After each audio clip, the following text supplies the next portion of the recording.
Pengantar Rekayasa dan Desain. Mata kuliah ini mempelajari tentang peran rekayasa dan desain dalam masyarakat, profesi insinyur, aspek-aspek dalam rekayasa, elemen kunci dalam analisis rekayasa, langkah penyelesaian masalah atau problem solving, konsep energi, konversi dan konservasi, penerapan prinsip sains dan matematika dalam rekayasa serta pengenalan beberapa disiplin rekayasa. Dengan dosen pengampu mata kuliah, pengantar rekayasa dan desain ada Ibu Insinyur Munifah, Master of System Industrial Engineering, Magister of Teknik, dan asisten dosennya ada Kak Arifa Wulandari Sarjana Pendidikan dan Kak Anissa Putri Windasari Sarjana Pendidikan.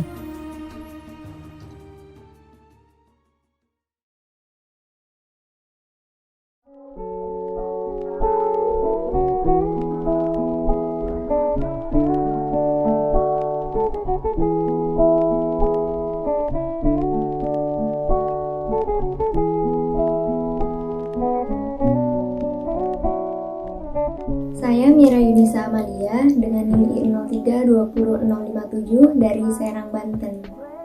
Assalamualaikum warahmatullahi wabarakatuh. Perkenalkan saya Ilham Maulana Nurafani, NIM 03200052 dari kelas B. Saya dari kelompok 3, berasal dari Kabupaten Madiun. Perkenalkan, nama saya Ananda Wahinur Said, NIM I03200124, asal saya dari Boyolali. Izin memperkenalkan diri, nama saya Muhammad Abdul Zadidiyah dengan NIM I03200064, saya berasal dari Magelang. Assalamualaikum warahmatullahi wabarakatuh. Selamat pagi dan salam sejahtera untuk kita semua. Yang terhormat Bu Munifah dan teman-teman Teknik Industri Universitas 11 Maret yang kami cintai. Tidak terasa, sudah setengah perjalanan ibadah puasa kita semua lalui. Sedikit demi sedikit pula amal kebaikan kita kumpulkan. Semoga dalam Ramadan ini kebaikan yang telah kita kumpulkan dapat diterima dan senantiasa diberi rahmat dan ridho dari Allah Subhanahu wa Ta'ala. Amin ya Robbal Alamin.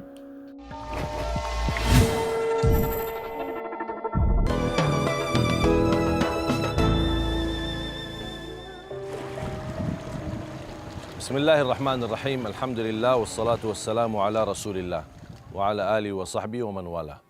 Pemirsa RCTI dimanapun Anda berada, seandainya Allah Subhanahu wa taala menghukumkan kita setiap salah dan dosa kita, niscaya tidak ada makhluk yang mampu hidup di bumi. Sebagaimana firman Allah Subhanahu wa taala, "Walau yu'akhidhu Allahu an-nasa bidhulmihim ma taraka 'ala dhahriha min dabbah walakin yu'akhiruhum ila ajalin musamma فإذا جاء أجلهم فإن الله كان بعباده بصيرا." صدق الله العظيم. Surah 35 ayat 45. Jadi Allah Subhanahu wa taala tidak ingin menghukum kita atas setiap kesalahan dan dosa yang kita lakukan. Justru Allah Subhanahu wa taala menutupi dosa kita. Buktinya betapa banyak dosa kita yang kita lakukan sembunyi-sembunyi, diam-diam, tapi tidak ada yang tahu. Itu tanda Allah Subhanahu wa taala menutupi dosa kita, dan itu tanda kasih sayangnya Allah kepada kita. Dan Allah Subhanahu wa taala masih memberikan luang dan kesempatan untuk membuka pintu taubat. Tapi mengapa banyak orang yang suka membuka aibnya sendiri? Apalagi yang berbangga-bangga berdosa dan maksiat. Aku sudah berlaku kemarin begini, aku sudah bertemu sama orang ini, atau sudah berdosa sama teman seperti ini. Ini sudah yang tidak diampuni Allah Subhanahu wa taala, sebagaimana bersabda Rasulullah SAW, "La yuhibbullahu al-mujahirun." Allah tidak menyukai orang-orang yang suka terang-terangan berdosa, berbangga-bangga berdosa. Makanya jemaah sekalian, kalau Allah sudah menutupi dosa kita, tidak boleh kita bongkarkan dan tidak boleh kita buka aib. Apalagi aib terjadi itu di masa lalu. Tidak ada yang berhak ingin mengetahui dosa lalu kita. Tidak ada yang perlu dijawab ketika ada orang bertanya mengapa dosa lalu kita. Sebagaimana yang dilakukan oleh seorang wanita di zaman Nabi Muhammad SAW ketika dia berzina. Sudah berkali-kali datang minta dihukum oleh Rasulullah SAW. Tapi Rasulullah SAW marah berbaling, tidak memberikan jawaban, tidak memberikan respon. Sampai berkali-kali, sampai Rasulullah SAW menunda. Akhirnya kata Rasulullah SAW, sudah kamu lahirkan ada dulu. Begitu Rasulullah SAW ingin supaya wanita ini tidak kembali lagi. Kalau sudah mau bertaubat, bertaubatlah sama Allah Subhanahu wa Ta'ala. Tidak perlu membuka aib kita. Itu bersama guru kah, mau bersama siapakah, tidak boleh kita membuka aib kita. Hanya Allah Subhanahu wa Ta'ala yang tahu dan diri kita, dan cukup kita bertaubat, memohon ampun. Insya Allah diampuni Allah Subhanahu wa Ta'ala segala dosa kita.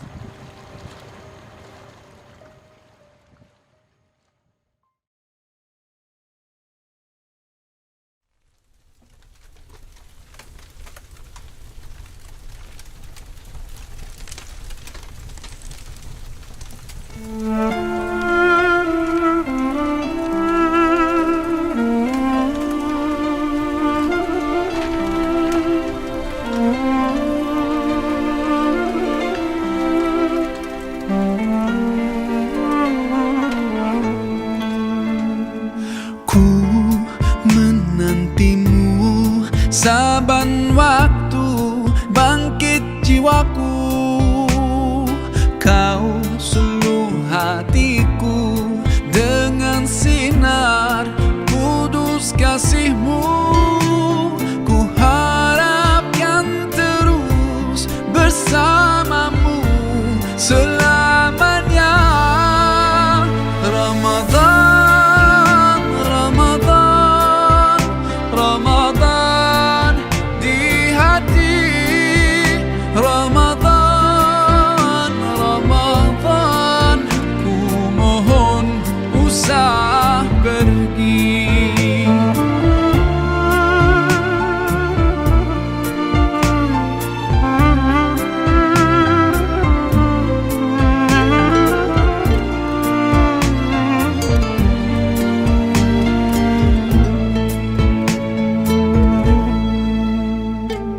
Rahmat melimpah, damainya ku rasakan. Ramadan, bulan Al-Quran, mendidik jiwaku, menyuburkan iman. Ku harapkan terus bersamamu selamanya. Ramadan, Ramadan, Ramadan di hati. Ramadan, Ramadan, ku mohon usah pergi.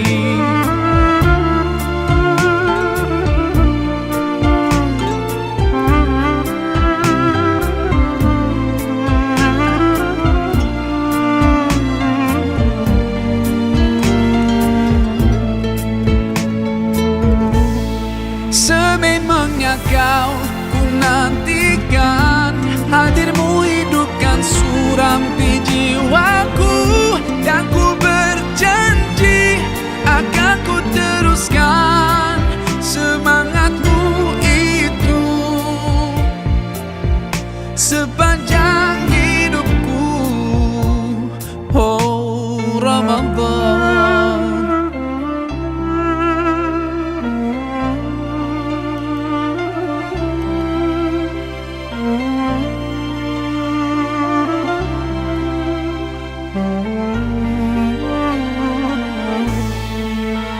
Ramadan, Ramadan, Ramadan di hati. Ramadan, Ramadan, ku mohon usah pergi. Ramadan, Ramadan, Ramadan di hati. Ramadan, Ramadan, ku mohon usah pergi. Ku mohon usah pergi.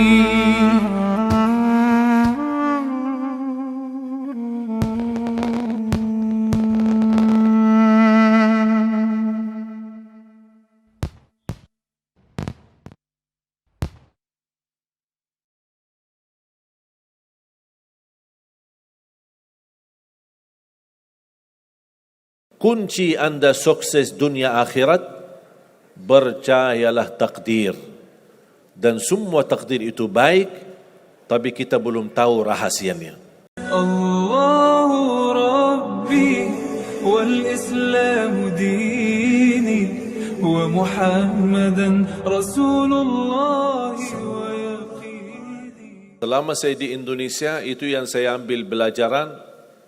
Kita orang Indonesia selalu harus dunia. Tidak ada akhirat sendiri. Dunia dan mau kaya di dunia kaya, selamat di dunia selamat. Jadi dunia itu harus dibawa. Kalau udah bahasanya akhirat, pasti orang bertanya, terus dunia kita gimana? Makanya begitu saya membaca sukses dunia akhirat, wah ini Indonesia ini.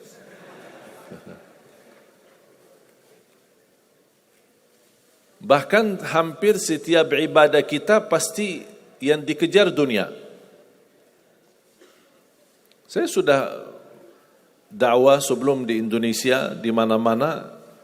Tapi baru pertama kali pas saya di Indonesia diminta amalan, gimana supaya dapat amalan mudah kerja, dapat amalan mudah urusan, dapat amalan lancar rezeki, dapat amalan. Jadi ujung-ujungnya semua untuk urus dunia. Makanya saya buatkan satu buku. Habis saya sudah fahami dan belajari karakter orang Indonesia dah mau yang ribet-ribet. Mau yang mudah, yang enak dan masuk surga. Betul? Makanya saya buatkan satu buku, 20 amalan mudah tapi pahalanya sangat menakjubkan. Mudah diingat, mudah dihafal, mudah diamalkan, tapi pahalanya sangat luar biasa. Bapak Ibu jamaah sekalian, kalau benar-benar ingin anda sukses dunia akhirat, harus kita percaya sepenuhnya takdir. Kuncinya di situ. Percaya sepenuhnya takdir. Takdir itu menjadi salah satu rukun iman. Rukun iman ada berapa? 6. Rukun Islam? 5. Salat berapa waktu? 5 atau 4? Yakin 5. Soalnya benar tak salat subuh?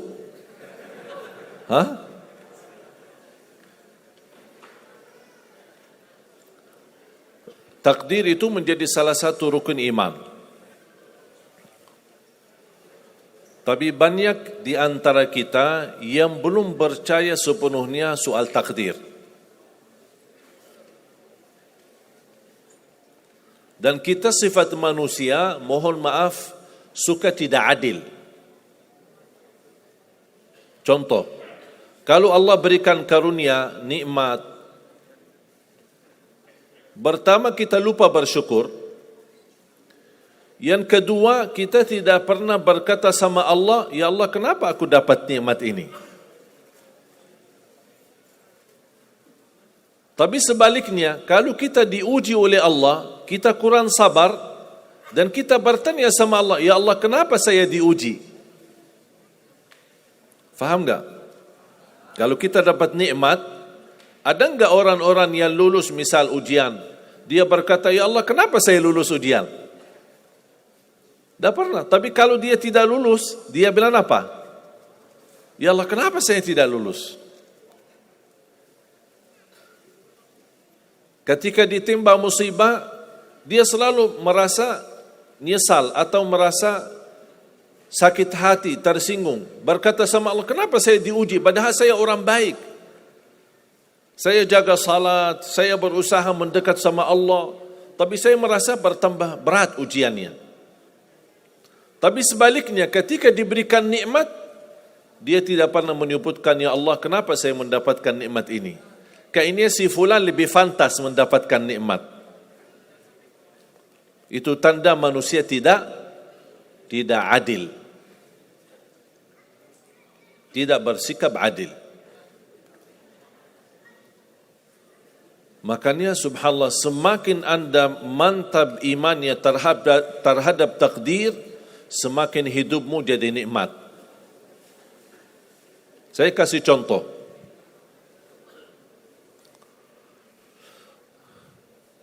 Tidak ada persoalan masalah takdir baik. Itu bukan masalah bagi kita. Justru kita bertambah senang kalau kita mendapatkan takdir yang baik. Tapi yang menjadi persoalan bermasalah bagi kita adalah takdir buruk. Ketika ditimpa musibah, ketika ada ujian, ada sakit, kesulitan, penghasilan yang tidak mencukupi, dan banyak masalah keluarga, masalah rezeki, masalah sama majikan, masalah di kerjaan, itu yang membuat banyak beban fikiran.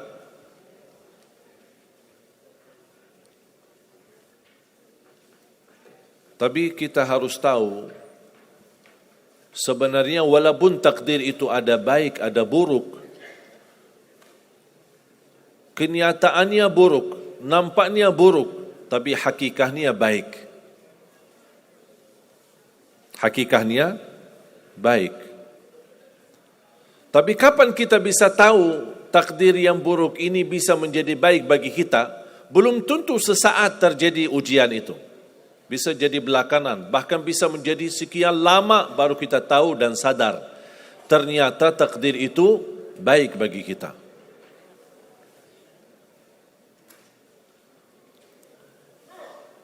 Saya kasih contoh. Melalui cerita. Saya buatkan satu cerita, ingin memberikan pesan kepada orang muslim, orang beriman, betapa besar karunia Allah dan pertolongan Allah melalui takdir. Ada seorang berdoa, dan saya yakin anda semua berdoa. Setiap berkesempatan, setiap salat, setiap sujud atau tahajud, duha, pasti anda semua berdoa. Ada yang diinginkan, ada yang hajat-hajat yang belum terkabul, belum tercapai.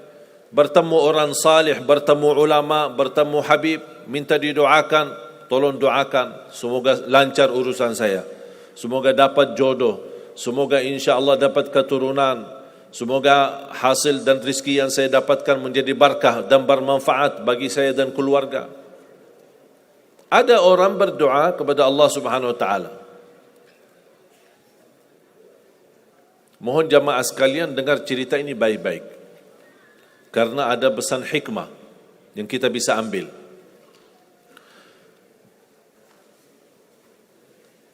Orang ini berdoa tapi tidak melebihi selain doa meminta jodoh yang salihah, yang cantik, yang kaya. Itu aja doanya, tidak ada yang lain. Setiap salat, ya Allah, jodoh yang salihah, yang cantik, yang kaya. Tahajud, ya Allah, jodoh yang salihah, yang cantik, yang kaya. Doa pas buka puasa, itu aja doa, tidak ada yang lain. Tidak minta ampun, tidak minta rahmat, tidak minta karunia, tidak minta keselamatan. Butuh banget ini jodohnya. Dapat rezeki sedikit, dapat kemudahan berangkat haji. Selama dia berhaji, selama dia tawaf 7 kali, itu aja doanya. Ya Allah, jodoh yang salihah, yang cantik, yang kaya. Safa Marwah sa'i, ya Allah, jodoh yang salihah, yang cantik, yang kaya. Tak ada yang lain. Ketika satu malam dia sudah di tengah air, berjalan malam hari santai-santai di kampung sambil membayangkan jodohnya, menghayal bagaimana cantiknya. Pas di dalam perjalanan dikejar anjing. Dia lari. Dan justru anjing semakin lari semakin dikejar. Makanya kalau ketemu anjing jangan lari. Akhirnya anjing berhasil gigit kakinya, berdarah. Datang mobil ambulan, dibawa ke rumah sakit. Di dalam mobil ambulan dia merasa menghadapi ujian dan dia berkata, ya Allah, selama ini saya berdoa minta jodoh yang salihah, yang cantik, yang kaya, masa dikirimkan anjing? Dia belum tahu ada apa. Dan ini yang sering kita lakukan, terlalu cepat respon dan berkata yang tidak baik ketika kita diuji oleh Allah. Sedangkan kita belum tahu apa yang akan terjadi sesudah itu. Ambulan dibawa ke rumah sakit dan subhanallah dirawat di rumah sakit seorang dokter yang cantik, yang salihah, yang kaya, jadi jodohnya. Ada hikmah enggak digigit anjing? Buruk enggak kejadian itu? Buruk, digigit anjing pasti buruk. Tapi ternyata di dalam keburukan Allah menyediakan sesuatu kebahagiaan, sesuatu kebaikan, tapi kita belum tahu.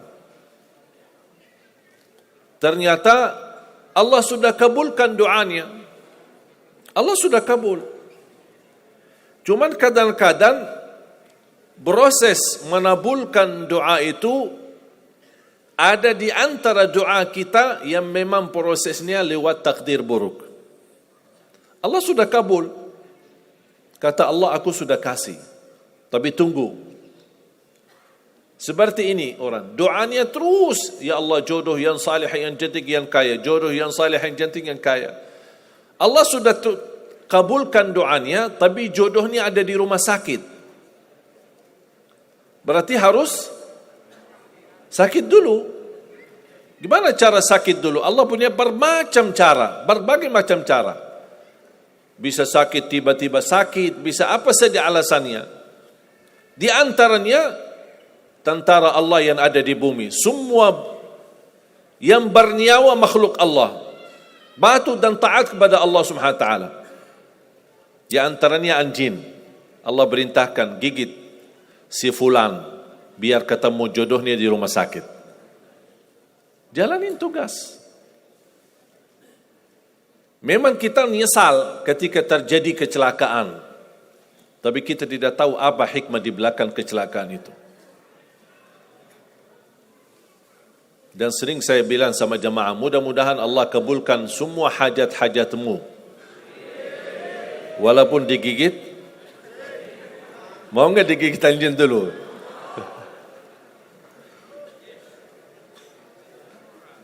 Sebenarnya kalau kita tahu rahasia takdir, apapun yang akan terjadi, kita tidak ada kekhawatiran. Karena kita tahu sesudah ujian ini pasti ada sesuatu kebaikan. Dan yakini Bapak Ibu, Allah Subhanahu wa taala Maha baik. Allah tidak senang menyusahkan hambanya. Tapi kadang-kadang proses untuk menuju kebaikan ada kesulitan dan tantangan. Seperti cerita seorang bapa yang bercita-cita untuk berhaji. Saya bertemu seorang jamaah, usia sudah mungkin 80-an, 80 tahun lebih. Saya pas bertemu diceritakan ini marbot masjid, ahli masjid. Saya berdialog, bertahun-tahun Masya Allah, kerjaannya hanya lap-lap masjid, bersihkan masjid, jaga masjid.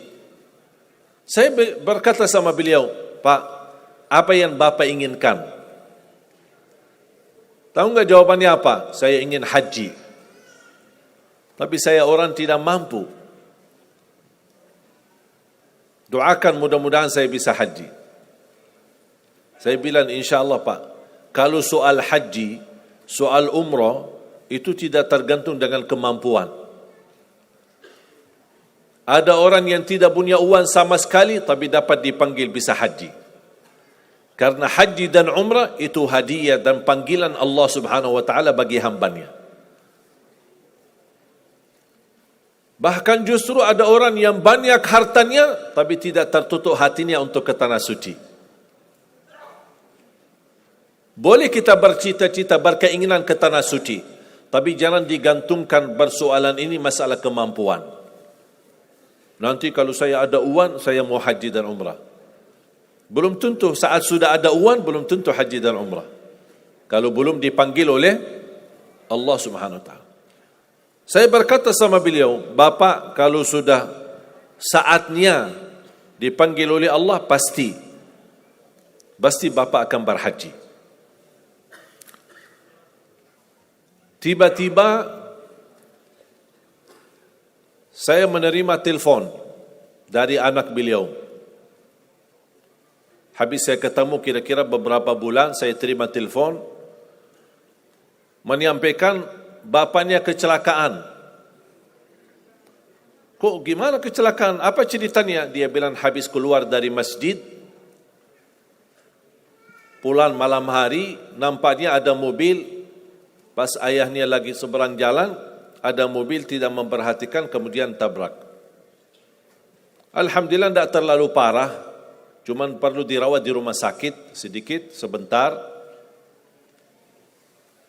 Saya ke sana, pergi. Rumah sakitnya di mana? Dikasih tahu alamatnya. Saya datang kunjung silaturahim. Pas beliau bertemu dengan saya, nangis dan pingin peluk saya. Dan terus saya tanya gimana? Kata beliau, ada cerita yang istimewa terjadi sama saya. Ternyata orang yang menabrak beliau, orang yang kaya.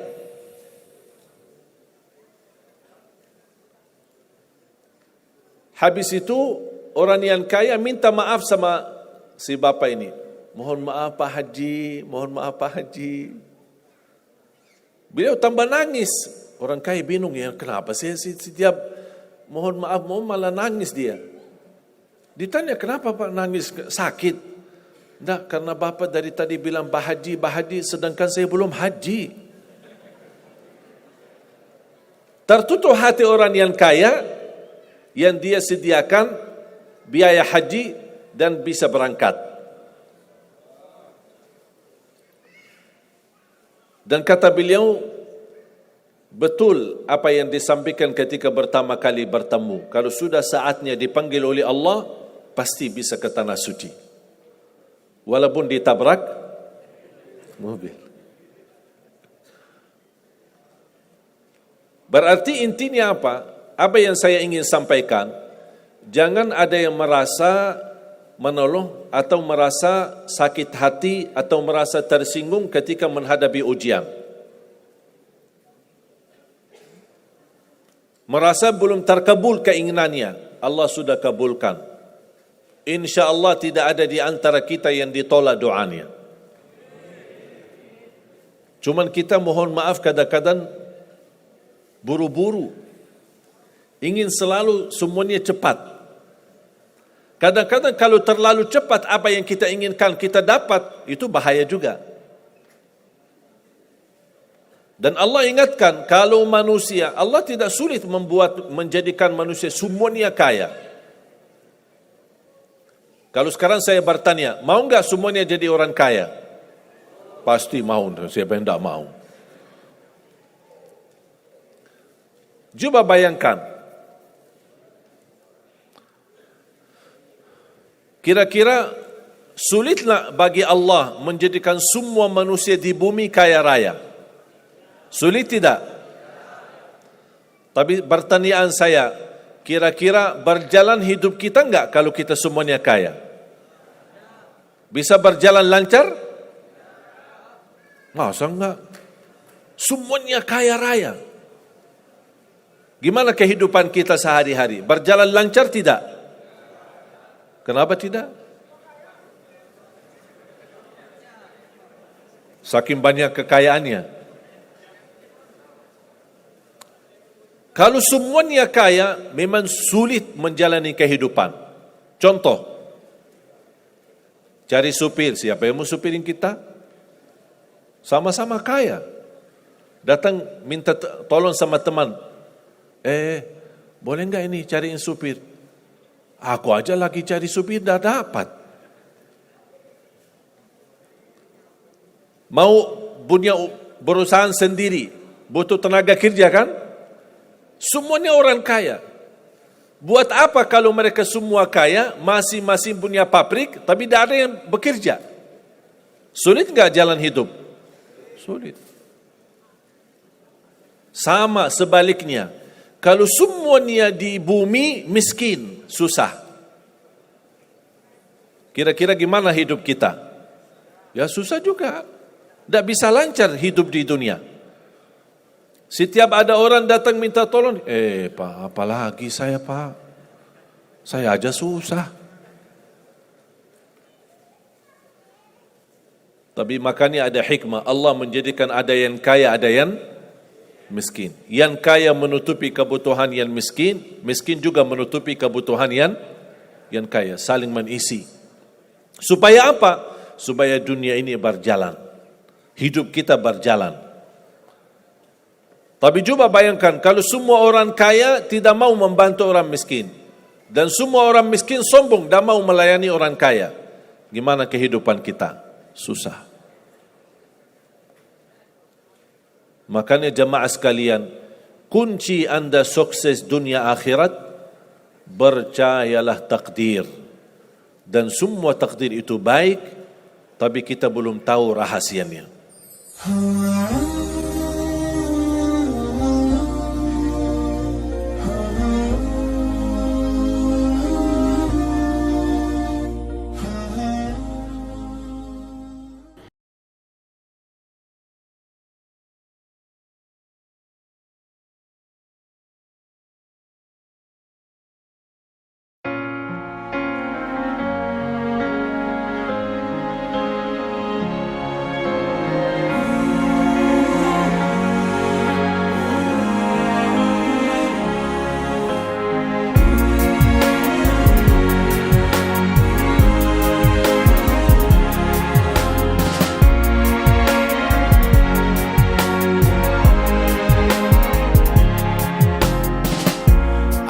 So far from you, yet to me you were always so close. I wandered lost in the dark.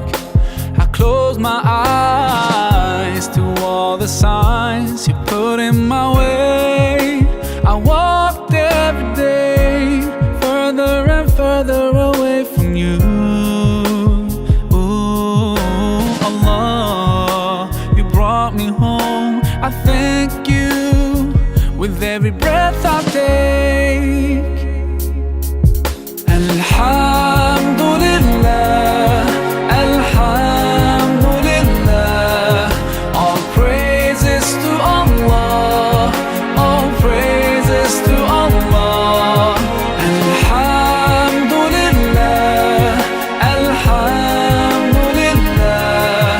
All praises to Allah, all praises to Allah. I never thought about all the things you have given to me. I never thanked you once. I was too proud to see the truth and prostrate to you, until I took the first step, and that's when you opened the doors for me. Now, Allah, I realize what I was missing by being far from you. Alhamdulillah, Alhamdulillah. All praises to Allah, all praises to Allah. Alhamdulillah, Alhamdulillah. All praises to Allah, all praises to Allah.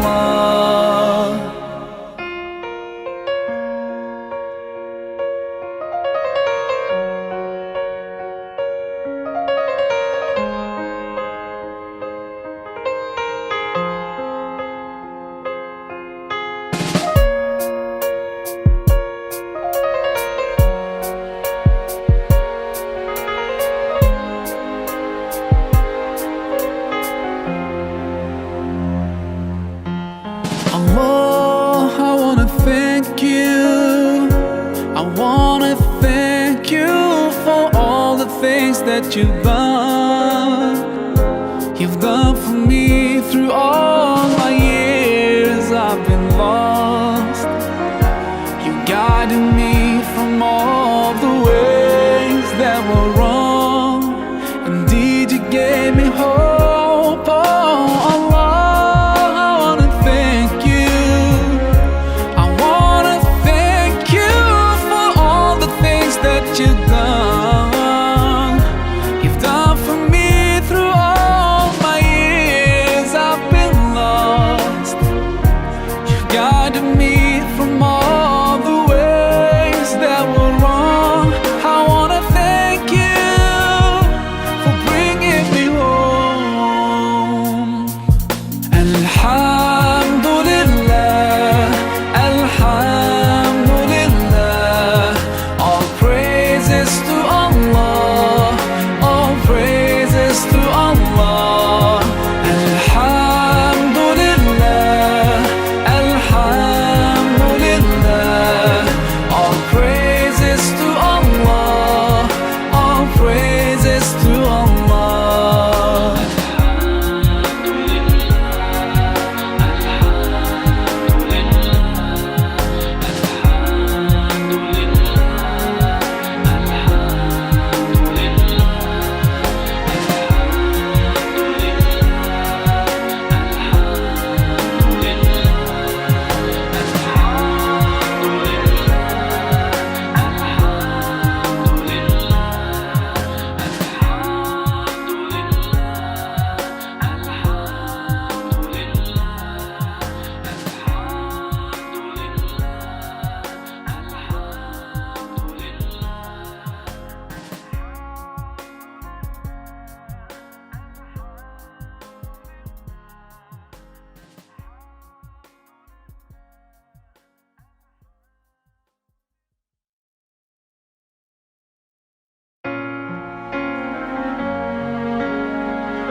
I was so far from you, yet to me you were always so close. I wandered lost in the dark. I closed my eyes to all the signs you put in my way. I walked every day. Assalamualaikum warahmatullahi wabarakatuh. Perkenalkan, nama saya Nurki Putra Mahardika, biasa dipanggil Nurki. Asal saya dari Solo. Saya dari kelompok 4. Terima kasih. Assalamualaikum warahmatullahi wabarakatuh. Perkenalkan, nama saya Muhammad Nur Wicaksana, biasa dipanggil Mehmet atau Ahmed. Saya berasal dari kota Surakarta dengan NIM I03200068. Saya berasal dari kelompok 4. Assalamualaikum warahmatullahi wabarakatuh. Perkenalkan, nama saya Lafairuz Zaman, biasa dipanggil Ilham. Asal saya dari Purwokerto dan saya adalah anggota kelompok 4. Assalamualaikum warahmatullahi wabarakatuh. Perkenalkan, nama saya Hasan Rafi Rahmatullah, biasa dipanggil Hasan. Saya asal dari Jakarta, saya dari kelompok 4. Assalamualaikum warahmatullahi wabarakatuh. Yang terhormat Bu Munifa dan teman-teman yang kami cintai, semoga kita semua diberi kesehatan supaya mampu menjalani bulan puasa ini dengan penuh dan lancar. Karena bulan Ramadan ini memiliki banyak sekali keistimewaan seperti yang disebutkan di video yang akan kami share. Oleh karena itu, mari kita maksimalkan puasa kita semua. Sesuai dengan lagu dalam video kali ini, jangan lupa untuk senantiasa berbuat baik kepada siapapun, kapanpun, dan dimanapun dengan didasari rasa ikhlas karena Allah Subhanahu wa Ta'ala. Ucap Bismillahirrahmanirrahim sebelum melakukan apapun, dan semoga semua amal baik kita diterima di sisinya Allah Subhanahu wa Ta'ala. Amin ya Rabbal Alamin. Terima kasih. Wassalamualaikum warahmatullahi wabarakatuh.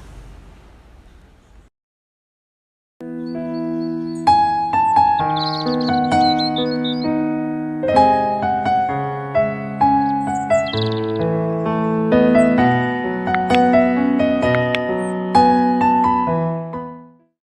فليصم ومن كان مريضا أو على سفر فعدة من أيام أخر يريد الله بكم اليسر ولا يريد بكم العسر ولتكملوا العدة ولتكبروا الله على ما هداكم ولعلكم تشكرون شهر رمضان الذي أنزل فيه القرآن.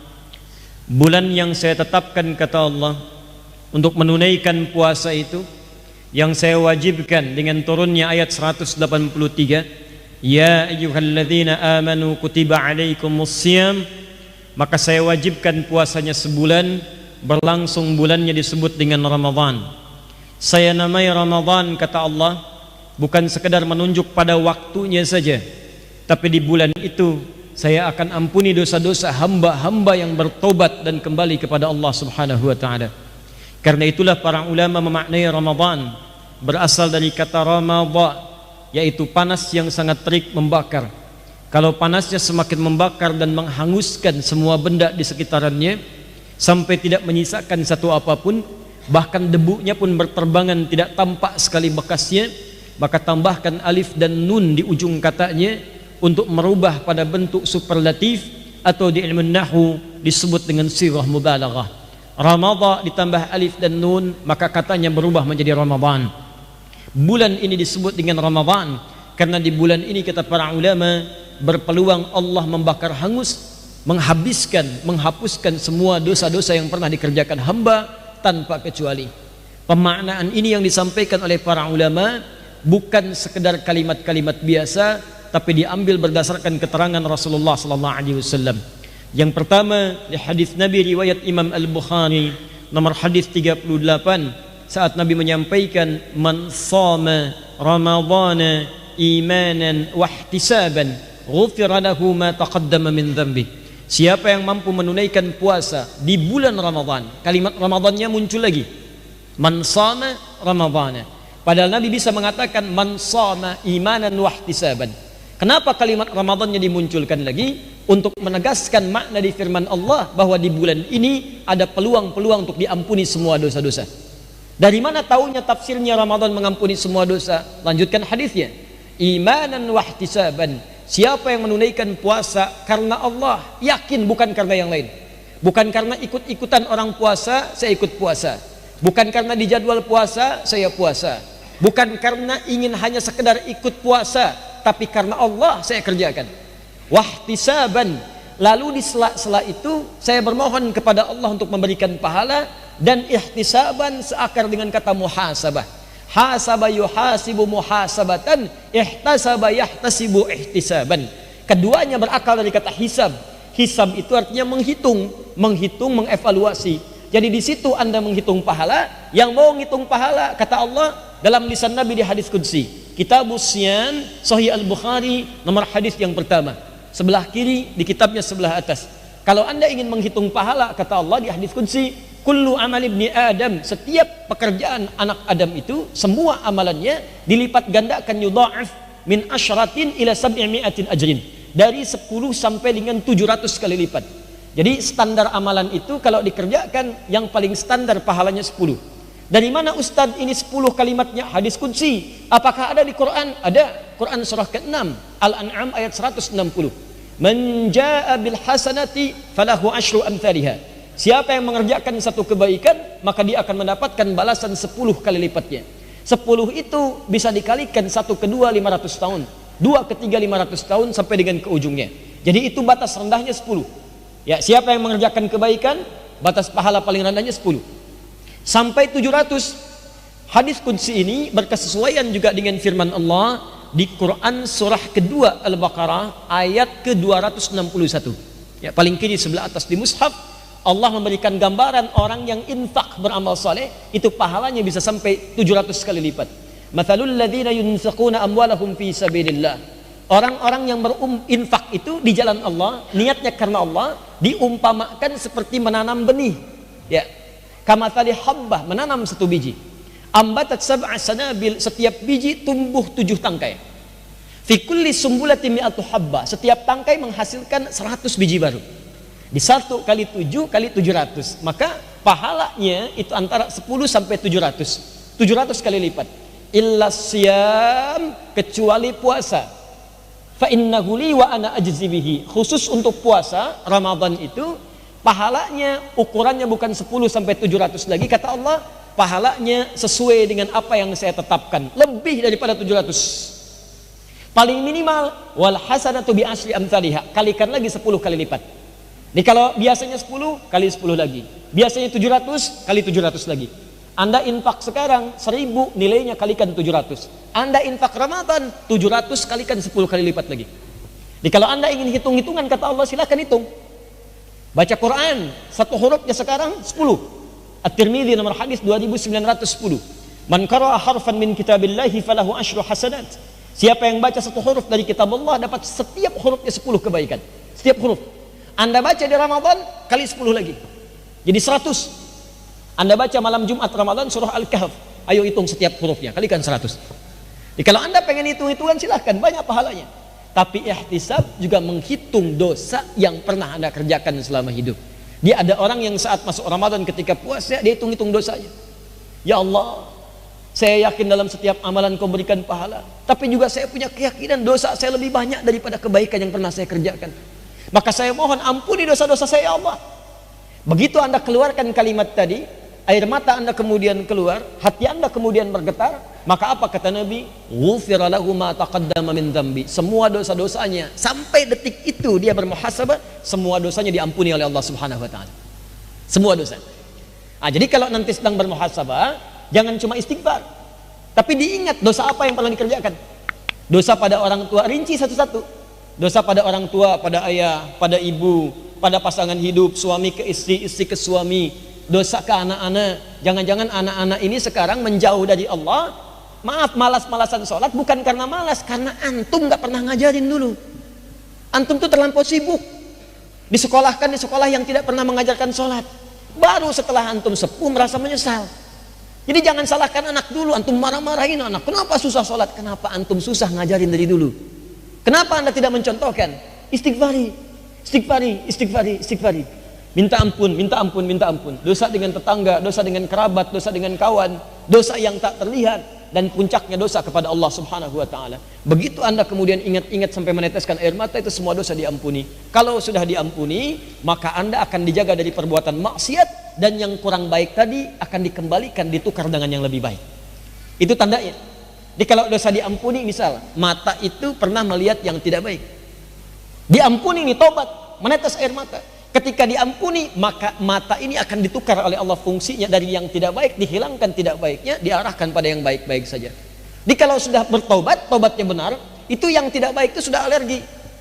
Melihat yang tidak baik sudah nggak mau. Ya maaf, menatap yang tidak baik, wah sudah nggak bisa. Sensitif matanya, sensitif pada yang negatif, langsung pindah. Tapi pada kebaikan senang. Lihat orang ngaji, pengen ikutan ngaji. Lihat masjid, pengen i'tikaf. Lihat orang baca Quran, pengen menghafal. Nanti kalau mata itu sudah mendapatkan hidayah, maka semua yang dilihat mendekatkan diri kita kepada Allah Subhanahu wa taala. Demikian sampai ke telinga, sampai ke lisan, sampai ke ujung kaki. Kemarin Masya Allah saya di sini kajian terbatas itu dengan teman-teman Pang, Anda bayangkan. Dan mereka hijrah, lalu mereka rubah kalimatnya menjadi pengajian. Luar biasa, tambah ajian jadi pengajian. Di sekarang mereka berhijrah, Masya Allah luar biasa. Saya mau kasih tahu ya, anak pang aja udah ikut pengajian. Masa antum yang bukan anak pang nggak ngaji? Ya, di sekarang pelaku maksiat sudah tobat. Kalau ada orang baik-baik jadi berubah maksiat, ada yang salah dalam dirinya. Ayo, orang-orang sudah jadi jujur, masa yang jujur mau curang? Orang-orang sudah sabar. Orang-orang sudah sabar, masa yang sabar mau marah-marah?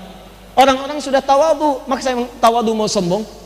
Karena itu bertakwalah kepada Allah Subhanahu wa taala. Ramadan bisa menggugurkan dosa-dosa. Paham? Malamnya Al-Bukhari nomor hadis 37. Man qama Ramadhana imanan wa ihtisaban, ghufira lahu ma taqaddama min dhanbi. Siapa yang mampu bangkit di malam Ramadan, menunaikan salat dengan baik, di sela-sela salatnya ikhlas dia kerjakan saat salat, di sela-sela salat 2 rakaat berhenti ihtisaban. Dia bermuhasabah, mengingat dosa-dosanya, bermohon pahala kepada Allah, lalu tobat dari dosa-dosanya. Dia katakan, perhatikan kalimat Nabi, Allahumma innaka afuwun tuhibbul afwa fa'fu anni.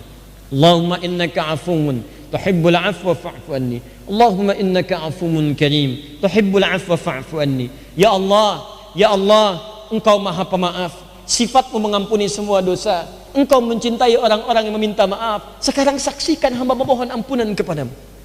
Engkau Maha Pengampun dan mencintai hamba-hambamu yang minta ampun. Sekarang mohon saksikan hamba minta ampun kepadamu. Minta. Begitu Anda mohonkan dengan khusyuk saat-saat tarawih itu, lalu Anda bermohon dengan benar, kata Nabi, seketika itu dosa Anda akan diampuni. Jadi kalau siang berbuat dosa selesai, kalau malam berbuat dosa diampuni, tinggal tidur. Begitu Anda istirahat, sudah nggak bawa dosa. Makanya orang-orang yang tidur tanpa dosa itu tidurnya tenang, Pak, Bu. Banyak orang gelisah itu cuma 2 saat tidur gelisah. 1 karena dunia, yang kedua karena maksiat. Jadi kalau Anda terlampau mikirkan dunia, capek ke bawah tidurnya. Orang sudah istirahat, ini masih memikirkan dunia. Bahkan dalam tidurnya masih ngobrol dunia. Gajiku kapan dibayar, dalam tidur. Jadi kalau tidur saja sudah tidak menjadi nikmat, maka kapan istirahatnya? Sama dengan pelaku maksiat. Ada orang yang bahkan dalam tidurnya masih mencela orang lain. Gara-gara kamu ini katanya, nunjuknya ke istri dia saat tidur. Jadi kalau dalam tidur saja tidak bisa bertaubat, maka kapan Anda bisa mendekat kepada Allah? Nah, ada orang-orang yang tidurnya enak. Ya, makanya Nabi mengajarkan sebelum tidur istighfar. Selevel Nabi istighfar 70 sampai 100 kali. Astagfirullah, astagfirullah, astagfirullah. Baca ayat kursi, baca al-ikhlas, baca al-falaq, baca an-nas, baca al-mulk, baca. Begitu Anda baca, demi Allah saya katakan, tidur tenang antum. Tenang. Kalau Anda tidak bangun lagi esok harinya, nikmat tidurnya. Nikmat. Saking nikmatnya kan nggak bangun, ya? Udah, ya ayat Tuhan nafsul mutmainnah, irji'i ila rabbika radatan mardiyah. Selesai. Dan selesainya itu enak. Sudah taubat, dosa diampuni, terus mau tidurnya baca doa, dapat pahala. Anda bayangkan, sebelum tidur taubat dosa diampuni, akan tidur baca doa, dapat pahala. Begitu meninggal dalam tidur, surga. Ya, kenapa? Karena dosanya sudah tidak ada. Pahala dapat, ditampakkan oleh Allah. Jadi orang-orang itu saat nanti di menjelang wafatnya, sakaratul maut, itu ditampakkan kebiasaan-kebiasaannya. Kalau ke masjid ditampakkan, kalau rajin baca Quran ditampakkan, kalau ahli maksiat ditampakkan maksiatnya. Baik, itulah yang disebut dengan Ramadan. Syahrul Ramadan, kata Allah, di bulan ini berpeluang selama sebulan aku akan ampuni dosa-dosa. Melalui hadis tadi disampaikan, alladzi unzila fihil Quran. Bulan ini begitu istimewa karena pada saat itu diturunkan Al-Quran. Maka ini menunjukkan bahwa di bulan Ramadan jangan jauh-jauh dari Al-Quran. Di pertemuan lalu kita sudah sampaikan tentang kebiasaan Nabi, dan kita sudah antarkan program Nabi sampai dengan Ramadan, bagaimana berinteraksi dengan Al-Quran, baik membacanya ataupun mengkajinya, juga demikian dengan menghafalkannya. Sekarang kita akan bahas satu rahasia yang saya janjikan di pertemuan lalu. Ada rahasia di ayat ini yang menunjukkan kepada kita bagaimana berinteraksi dengan Al-Quran saat Ramadan. Dan orang yang bisa berinteraksi dengan benar seperti ini, maka Allah akan menjamin selepas Ramadan akan dipermudah oleh Allah urusan-urusannya, dan dibimbing langsung oleh ayat Al-Quran, dibimbing langsung oleh ayat-ayat Al-Quran yang dikajinya saat Ramadan itu. Bagaimana cara yang dimaksudkan? Itu yang coba kita akan tampilkan dalam bahasan malam hari ini. Semoga Allah mudahkan dan memberikan kenyamanan dalam kita untuk mengkajinya, insyaAllah. Ya, mulai kita ikhlaskan niat kita dan jauhkan dari segala hal yang tidak ada kaitan dengan ta'lim, supaya ilmu bisa meresap dalam jiwa kita, insyaAllah. Bismillahirrahmanirrahim. Syahrul Ramadan alladhi unzila fihi al-Quran hudan linnas.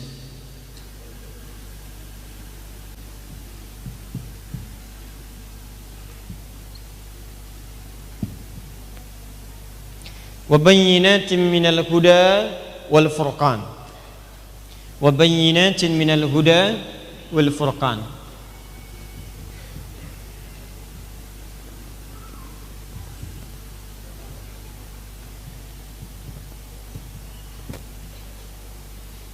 Fokus. Faman syahida minkum syahra falyasum. Kita akan berhenti sampai ayat ini. Nanti bagian kedua kita akan bahas ba'da isya. Saya mulai bagian pertama dulu, fokus baik-baik. Di pertemuan lalu, kita telah keluarkan cara berinteraksi dengan Al-Quran, dan kita siapkan itu menjadi agenda yang kita kerjakan saat Ramadan nanti. Saya sudah sarankan kepada Anda, insya Allah Ramadan tahun ini kemungkinan besar akan 30 hari. Kemungkinan besar akan 30 hari. Nanti di penghujung kajian saya tunjukkan kepada Anda, insya Allah nanti berdasar hitungan hisab, dan kemungkinan juga akan berkesesuaian dengan ru'yat. Insya Allah tahun ini Ramadan di Indonesia tidak akan berbeda dari Sabang sampai Merauke. Dengan izin Allah semua akan bersamaan memulai Ramadan pada tanggal 1 Ramadan 1440 Hijrah. Ya.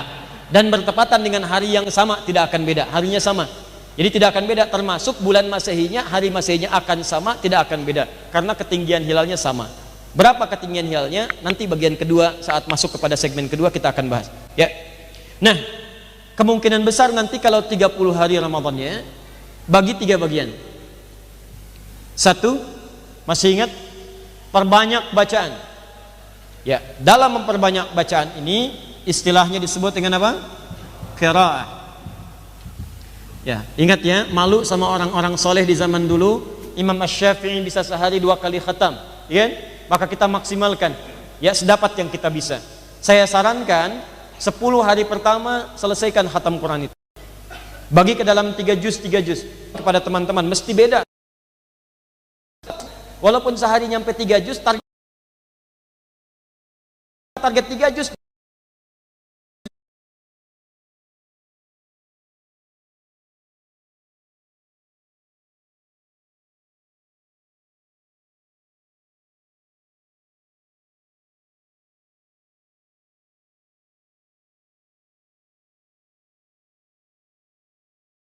Sehari itu Anda bacakan setiap sebelum sholat 15 menit 15 menit sebelum sholat, setelah sholat. Perhitungannya begini, 1 juz saja, misal 148 ayat, 7 ayat Al-Fatihah, 141 ayat Al-Baqarah. Karena Al-Fatihah sudah kita hafal betul di dalam hati kita, hafal di dalam kepala. Jadi Al-Quran itu ada yang hafal di dalam kepala, ada yang hafal di luar kepala, masih di luar. Nah, kebanyakan kan yang di luar kepala. Al-Fatihah karena di dalam kepala, maka hitungannya jadi ringan. Tambahkan Al-Baqarah 141 dibagi 5, dapatnya kurang lebih 28. Subuh 28, zuhur 28, asar 28, maghrib 28, isya 28. Supaya mudah dibagi 2 lagi. Sebelum subuh 14, setelah subuh 14. Demikian sampai ke isya. 14 ayat itu paling lama 5 menit kita baca. Jadi kalau Anda bisa investasi 5 menit sebelum waktu sholat dan setelah waktu sholat, berarti Anda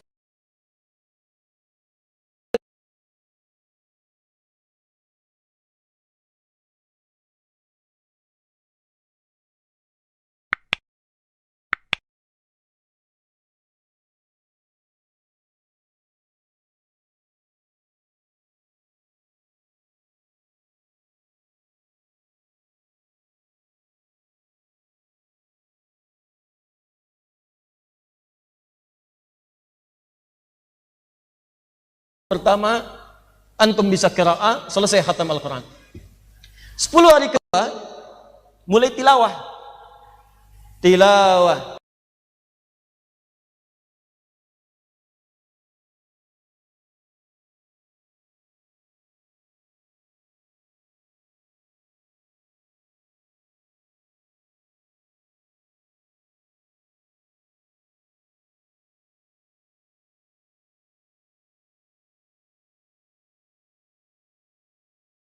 Al-Baqarah dulu, saya pengen Al-Fatihah dulu. Ada tawaran dari Al-Quran, Anda bisa mengerjakan tilawah dengan metode yang ini. Begitu Anda kerjakan, Anda akan dijamin oleh Allah, akan dimudahkan hidup Anda setelah Ramadan. Tidak cukup dengan amin, kita bahas dulu. Nah, bagaimana metode tilawahnya? Ini yang belum saya ajarkan, fokus. Perhatikan baik-baik. Ayatnya memberikan isyarat. Di bulan Ramadan, kata Allah, saya turunkan Al-Quran. Apa fungsi Al-Quran itu? Hudan linnas. Hudan, jamak dari kata hidayah. Ini sering saya terangkan. Hidayah berarti petunjuk, bisa berarti solusi dari problem yang dihadapi. Mau kemana Pak? Saya mau ke MM misalnya. Jalannya, maka ditunjukkan. Ihsan. Kemana jalannya? Klik Al-Ihsan. Maka Google menunjukkan pada Anda. Hidayah. Berangkat. Berangkat sampai ke tujuan. Anda punya persoalan, konsultasi, diberikan jalan. Begini caranya, begini, itu hidayah. Petunjuk yang Allah turunkan bisa lewat si fulan, bisa manusia, bisa alam-alam di sekitaran. Hidayah bisa juga berarti jalan. Jalan yang dilalui, jalan yang dilewati, jalan yang kita dibutuhkan untuk mendapatkan akses termudah menuju apa yang ingin kita dapatkan. Nah, 3 hal ini kalau Anda ingin gabungkan, ada petunjuk, ada solusi dari masalah, ada jalan yang menghubungkan pada tujuan. Kalau dijamakkan bentuknya, maka katanya berubah bentuk jamak. Hidayah menjadi hudan namanya. Hudan. Sekarang perhatikan.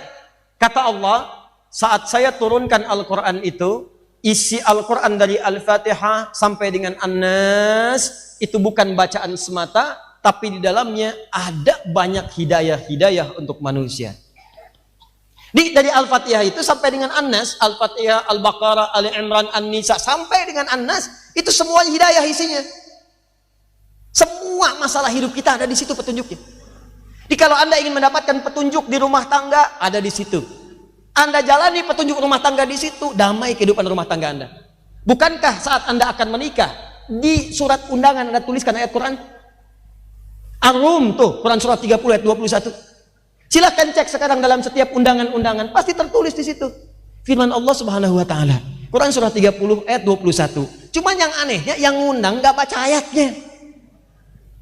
Yang dikirim undangan suruh baca, yang ngundang nggak baca. Jadi kalau Anda ingin mendapatkan petunjuk bagaimana caranya samara, sakinah, mawadah dan rahmah, hanya menjadi nama. Anda perempuan pengen nikah, nama Anda Samara.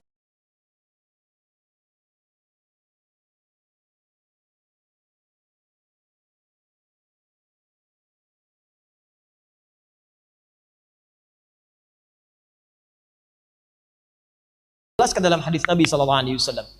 Nah makanya ketika Allah sampaikan, hey di bulan Ramadan ini saya turunkan Quran. Cuman kalian mesti sadar, Quran yang saya turunkan bukan cuma jadi bacaan, isinya petunjuk hidup.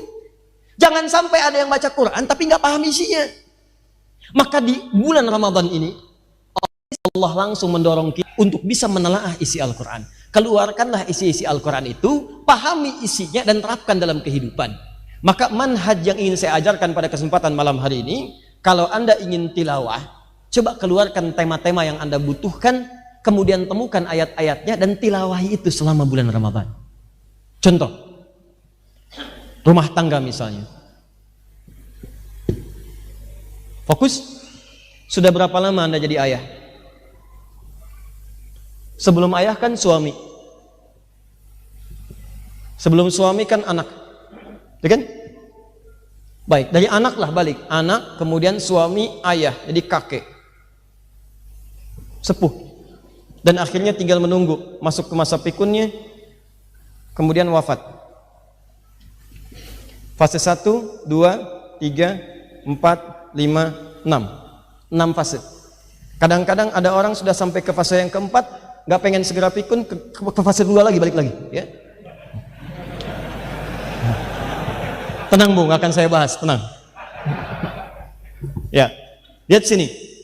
Anda sudah jadi di mana posisinya? Contoh misalnya, ayo di rumah tangga kan ada yang jadi anak. Pasti setiap kita yang hidup pasti punya ayah, punya orang tua. Posisi Anda anak. Posisi Anda siapa? Suami. Posisi Anda apa? Ayah. Kesini sandingkan istri, ibu, nenek. Ini nggak usah dibahas ya. Sampai sini dulu.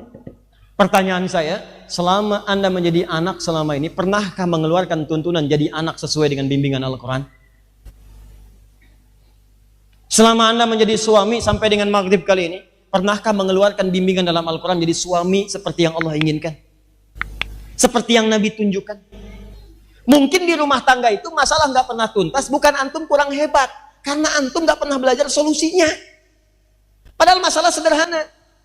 Orang lain, mohon maaf, gelarnya nggak banyak-banyak amat seperti antum. S1 aja nggak lulus, nggak nyampe S1, mimpi aja nggak.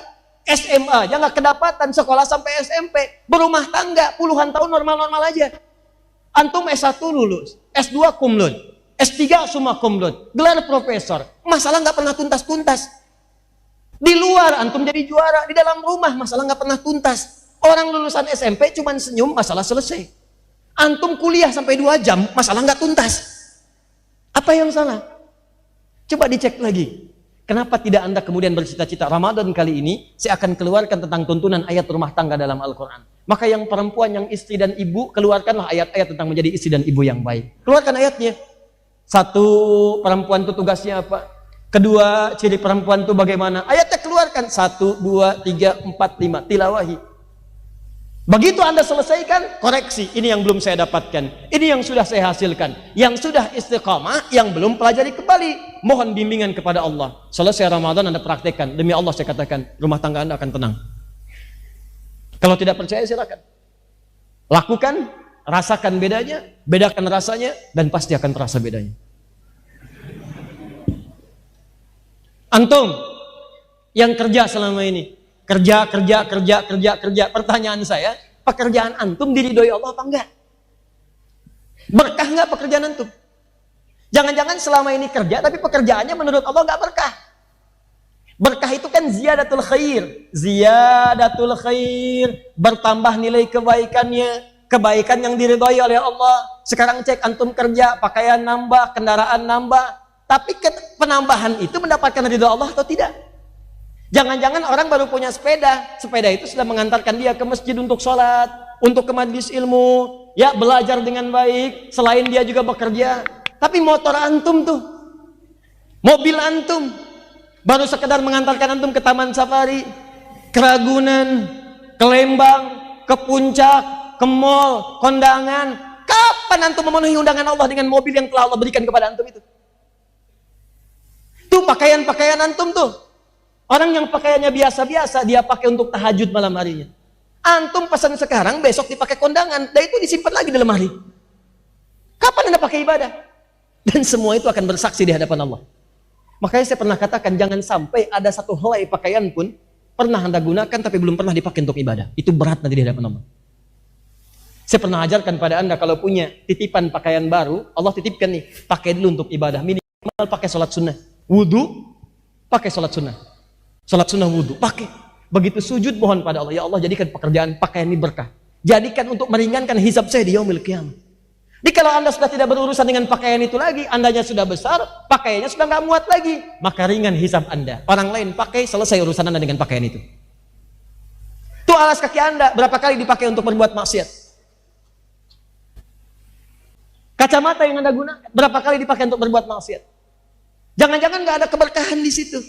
Harap-harap pengen menumpuk harta yang banyak, tapi nggak ada berkahnya.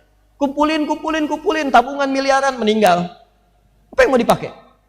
Yang dimakan cuma segitu-gitu aja. Nah, sekarang bagaimana caranya kita mengetahui pekerjaan kita terbebas dari segala hal yang tidak Allah inginkan? Turunkan ayat-ayat pekerjaan. Semua turunkan, apalagi ayo. Ayat-ayat jadi anak, ayat-ayat untuk belajar, ayat-ayat untuk bekerja.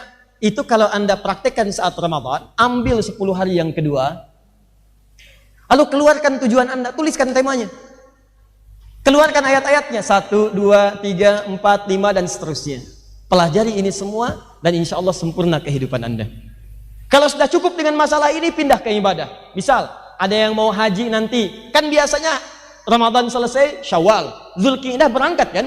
Manasik berangkat, Dzulhijjah haji. Kenapa Anda tidak tilawahi ayat-ayat haji dari sekarang? Keluarkan ayat-ayat haji. Al-Baqarah 196 sampai dengan 203. Petakan. Begitu sampai ke bulan haji, sudah siap Anda dengan semua makna ayat-ayat tadi. Tafsirnya munculkan. Ya, jadi saya sambil keluarkan, misal, saya akan bahas tentang tafsir rumah tangga. Membahas urusan rumah dan tangga. Saya keluarkan ayatnya. Yang harus Anda siapkan, mushafnya, tambah dengan terjemah, tambah dengan tafsir. Gak usah banyak-banyak. Yang ringan aja, misal, yang standar tafsir Ibnu Katsir. Ya, Kalau urusan sosial, tafsir Al-Maraghi misalnya. Kalau mau hukum, tafsir Al-Qurtubi misalnya. Kalau mau yang ringkas padat dari bahasanya, Al-Baydawi. Kalau mau lebih dalam, At-Tahrir wa Tanwir. Ada tafsir Asy-Sya'rawi. Tapi kalau Anda ingin padat, singkat, cari tafsir Ibnu Katsir misalnya. Dari sekarang siapkan. Demi Allah saya katakan gak mahal Pak Bu. 315.000, 3 jilid. Untuk akhirat Anda. Bayangkan, 315.000 sampai ke akhirat. Anda aja isi pulsa 100.000 habis 15 hari. Anda bayangkan, pulsa dunia Anda kumpul-kumpulkan. Kenapa pulsa akhirat Anda tidak tanamkan dari sekarang? Jelas ya? Itu yang pakai bahasa Arab semua, 315.000. Kalau pakai terjemahan mungkin nambah dikit ya. Nah, supaya tidak salah paham, tambahkan. Apa yang ditambahkan? Keterangan ulama, carikan YouTube-nya. Belajar dari situ halaqah tafsir, Syekh Fulan tafsir Ibnu Katsir. Jadi Anda buka tafsirnya, kemudian lihat tayangannya, baca Qur'annya, tapi pada ayat-ayat yang telah Anda tetapkan sebelumnya. Untuk yang anak, keluarkan ayat-ayat tentang anak. Untuk yang orang tua, keluarkan ayat-ayat orang tua. Kalau bisa tilawah, bikin program satu keluarga. Pak, Ma, insya Allah Ramadan kali ini kita belajar rumah tangga dulu yuk. Ayo, Bapak bahas rumah, Mama bahas tangga. Nyambung. Pak, Papa Bapak belajar tentang ayat-ayat pekerjaan saja. Keluarkan, tanamkan. Kalau sudah begitu, insya Allah kehidupan rumah tangga kita, termasuk apa yang kita harapkan, bisa selesai dengan Al-Quran. Nanti ba'da Isya, saya akan bacakan cepat ayat-ayat yang mungkin Anda butuhkan. Dari mulai tahap yang paling rendah, sampai tahap yang paling tinggi. Saya akan bacakan dengan agak lambat, Anda boleh catatkan, atau nanti tayangan setelah ini, Anda bisa ambil tayangannya, Anda catatkan, dan ayat-ayat apa yang Anda akan tilawahi di saat bulan Ramadan nanti. Siap insya Allah? Baik, saya cukupkan dulu karena sudah masuk waktu Isya. Kita tunaikan salat Isya berjamaah, setelah itu kita masuk ke bahasan yang selanjutnya insya Allah. Subhanakallahumma bihamdika asyhadu an la ilaha illa anta astaghfiruka wa atubu ilaik. Assalamualaikum warahmatullahi wabarakatuh.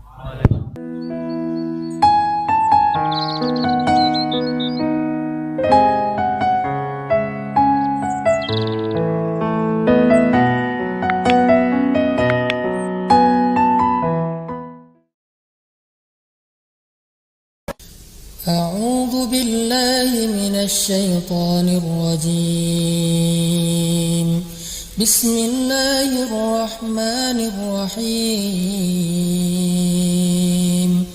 شهر رمضان الذي أنزل فيه القرآن هدى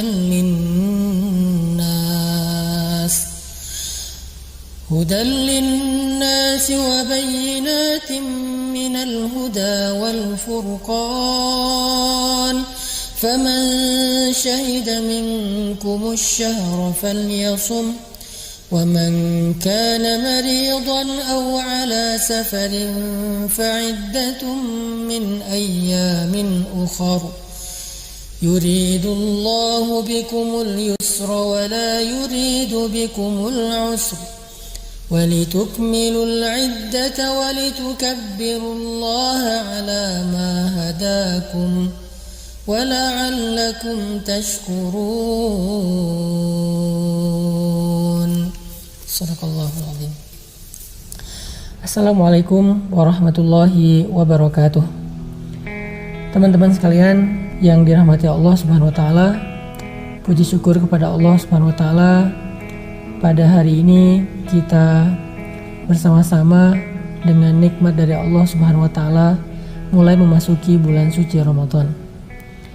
Allah Subhanahu wa taala memuliakan satu makhluk di antara makhluk yang lain. Allah memuliakan manusia di antara semua ciptaan-ciptaannya. Allah mengistimewakan matahari di antara sekian banyak bintang. Allah mengistimewakan para rasul, para nabi di antara sekian banyak manusia. Allah mengistimewakan Jibril alaihissalam di antara sekian banyak malaikat. Allah mengistimewakan hari Jumat di antara hari-hari dalam satu pekan. Sebagaimana Allah mengistimewakan sekian banyak makhluknya di antara makhluk-makhluknya yang lain, begitu juga Allah mengistimewakan bulan Ramadan di antara 12 bulan di dalam satu tahun. Seolah-olah kedudukan Ramadan ini, kata ulama, seperti kedudukan matahari di antara sekian banyak bintang yang cahayanya lebih terang, yang manfaatnya lebih besar, dan ketika dia muncul maka bintang-bintang akan raib dan tidak terlihat. Atau juga para ulama mengumpamakan kedudukan Ramadan di dalam 12 bulan dalam 1 tahun di sisi Allah Subhanahu wa taala adalah seperti kedudukan Nabi Yusuf di antara saudara-saudaranya di sisi Yakub alaihissalam. Sebagaimana Nabi Yakub sangat mencintai Nabi Yusuf, maka demikianlah Allah sangat mencintai bulan suci Ramadan. Sehingga siapapun di antara hamba-hambanya yang mendapatkan keistimewaan untuk bisa bertemu dengan bulan suci Ramadan, mengisi bulan tersebut dengan ibadah-ibadah yang istimewa, maka kedudukan hamba itu di sisi Allah adalah seperti kedudukan Nabi Yusuf di antara saudara-saudaranya di sisi Nabi Yakub. Ini adalah keistimewaan dari bulan suci Ramadan. Kalau kita membaca hadis-hadis Nabi dan perkataan para ulama tentang bulan ini, maka kita akan menemukan banyak sekali keistimewaan yang dimiliki oleh bulan Ramadan dibandingkan dengan bulan-bulan yang lain. Walaupun semua bulan dan semua waktu itu adalah waktu-waktu yang baik, tetapi tetap aja di antara yang baik itu ada yang paling istimewa. Seperti waktu malam, maka sepanjang malam itu adalah waktu yang baik, tetapi yang paling istimewa adalah sepertiga malam terakhir. Sepanjang 1 pekan adalah hari-hari yang baik, ada hari Senin, ada hari Kamis, dan hari-hari yang lain, tetapi Sayyidul Ayyam, pemimpinnya para hari adalah hari Jumat. Seperti semua para nabi adalah hamba-hamba yang baik, hamba-hamba yang istimewa di sisi Allah, tetapi pemimpinnya para nabi, Sayyidul Anbiya, adalah Rasulullah SAW. Begitu juga semua bulan adalah bulan yang baik, tetapi yang paling istimewa dan pemimpinnya para bulan adalah Ramadan. Sehingga di dalam banyak hadis Nabi menyampaikan keistimewaan Ramadan, yang mudah-mudahan kalau kita belajar tentang keistimewaan Ramadan, kita jadi tahu kenapa kita harus bersyukur ketika kita mendapatkan kesempatan bertemu dengan bulan suci Ramadan. Teman-teman yang dirahmati Allah Subhanahu wa taala, pada kesempatan ini saya pengen sharing kepada teman-teman beberapa keistimewaan yang dimiliki oleh bulan suci Ramadan. Yang pertama, bulan Ramadan ini adalah bulan yang di dalamnya Allah turunkan Al-Quran. Allah berfirman di dalam surat Al-Baqarah ayat 185, Syahrul Ramadan alladzi unzila fihi al-Qur'an hudal linnas wa bayyinatin minal huda wal furqan. Bulan Ramadan adalah bulan yang diturunkan di dalamnya Al-Quran.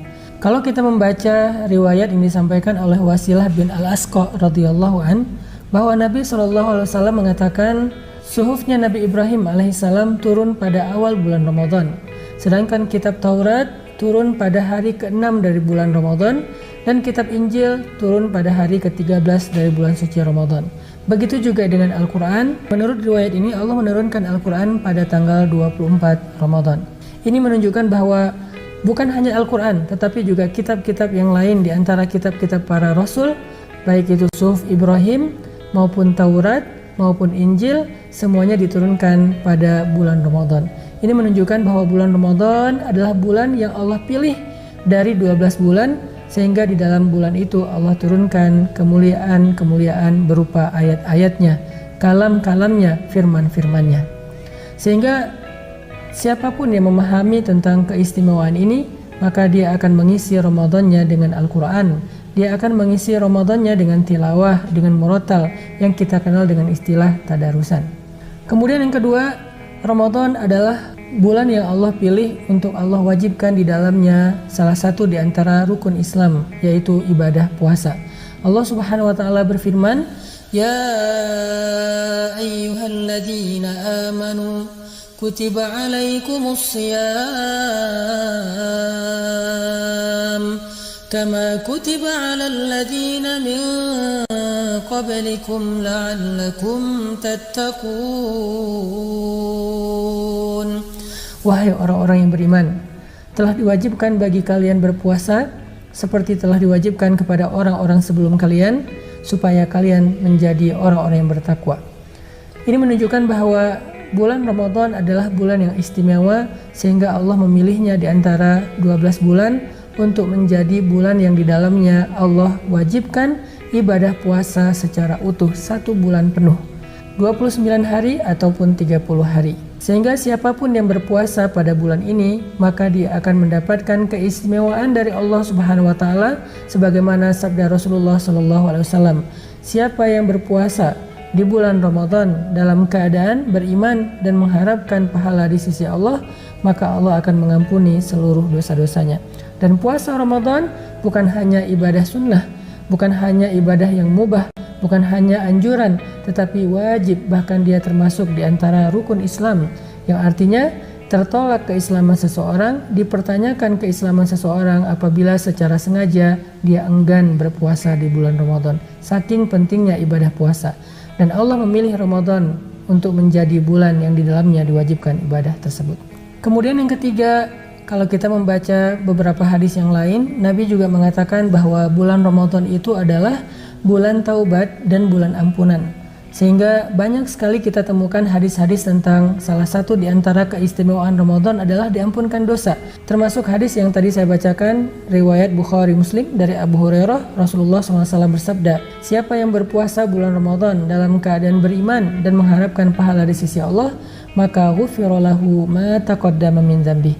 Allah hapuskan dosa-dosanya yang telah lalu. Kemudian dari Abu Hurairah juga disebutkan Rasulullah SAW bersabda, sholat 5 waktu, kemudian antara Jumat dengan Jumat, antara Ramadan dengan Ramadan, ada mukaffaratun ma bainahun, ada penggugur dosa di antara keduanya. Jadi antara satu Ramadan dengan Ramadan yang lain dalam satu tahun, mukaffaratun bainahun, ada penggugur dosa di antaranya kalau orang itu meninggalkan dosa-dosa yang besar. Artinya dosa-dosa kecil kita menumpuk dalam setahun, dan itu kalau dikumpulkan menjadi dosa yang sangat besar, mungkin lebih besar daripada gunung Uhud, mungkin lebih besar daripada bumi dan seisinya, sehingga Allah Subhanahu wa taala akan menggugurkan semua dosa itu antara satu Ramadan dengan Ramadan yang lain jika kita berpuasa. Hadis yang diriwayatkan oleh Imam Muslim. Dalam riwayat yang lain juga disebutkan oleh Huzaifah ibn Yaman radhiyallahu an, sahabat Nabi, bahwa Nabi SAW mengatakan dosa seorang laki-laki itu bisa terjadi dalam urusan keluarganya, dalam urusan hartanya, dalam urusan tetangganya, dan penggugurnya adalah sholat, puasa, dan sedekah. Hadis riwayat Bukhari Muslim. Artinya kita sering melakukan dosa dalam 3 hal. Kita kadang-kadang sering melakukan dosa dalam urusan keluarga, tidak mencukupkan nafkah bagi keluarga kita, tidak berakhlak baik kepada keluarga kita. Mungkin kita pernah menzolimi atau menyakiti keluarga kita, baik itu orang tua, ataupun pasangan, ataupun anaknya, ataupun saudaranya. Kita juga punya banyak dosa tentunya dalam bekerja, dalam mencari rezeki yang halal, kadang-kadang bercampur dengan yang syubhat, dengan yang haram. Atau juga kita kadang-kadang menyakiti teman kerja kita. Kita juga kadang gak sengaja membuat dosa kepada tetangga kita, baik tetangga komplek maupun tetangga dalam urusan kehidupan kita sehari-hari di pasar, di kantor, dan seterusnya. Dan penggugur dari dosa-dosa itu semuanya adalah sholat, puasa, dan sedekah. Sehingga siapa yang bisa memaksimalkan ibadah puasanya, maka Allah jaminkan semua dosa dalam kehidupan dia selama ini akan Allah gugurkan satu persatu selama bulan Ramadan. Ada yang lebih menarik lagi, bahwa Nabi SAW mengatakan setiap malam-malam Ramadan Allah memerdekakan manusia dari api neraka. Dan kita berharap di antara sekian banyak malam Ramadan itu ada satu malam yang Allah menyebutkan nama kita termasuk utaqo, termasuk orang-orang yang terbebas dari api neraka, karena dihapuskan semua dosa-dosanya. Dalam riwayat yang lain Nabi mengatakan bukan hanya malam hari, tetapi setiap waktu berbuka Allah memerdekakan hamba-hambanya dari api neraka. Sehingga kita berharap pada satu sore, pada satu waktu maghrib, ketika kita berbuka puasa, waktu itu Allah menyebut nama kita, Fulan bin Fulan, Fulanah bintu Fulan, dia terbebas dari api neraka, sehingga kita menjadi orang-orang yang mendapatkan kemenangan pada waktu itu. Inilah diantara sekian banyak keutamaan-keutamaan Ramadan yang disampaikan Rasulullah SAW. Di antara masih banyak hadis-hadis yang lain yang disampaikan Nabi tentang keistimewaan Ramadan, intinya adalah Ramadan adalah bulan yang paling istimewa. Sehingga siapa yang bertemu dengannya dan menghabiskan waktunya dengan ibadah kepada Allah di bulan itu, maka dia menjadi orang yang paling istimewa juga di sisi Allah di antara hamba-hambanya.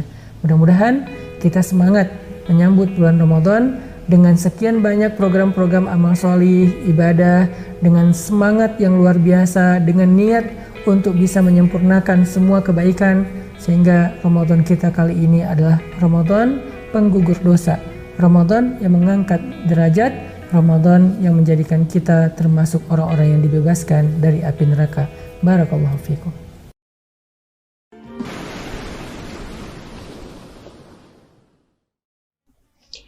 Terima kasih atas perhatiannya semua.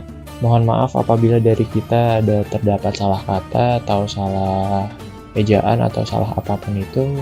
Semoga amal ibadah kita di bulan Ramadan ini diterima oleh Allah Subhanahu wa taala serta dapat menjadi tolak ukur ibadah kita di bulan yang selanjutnya.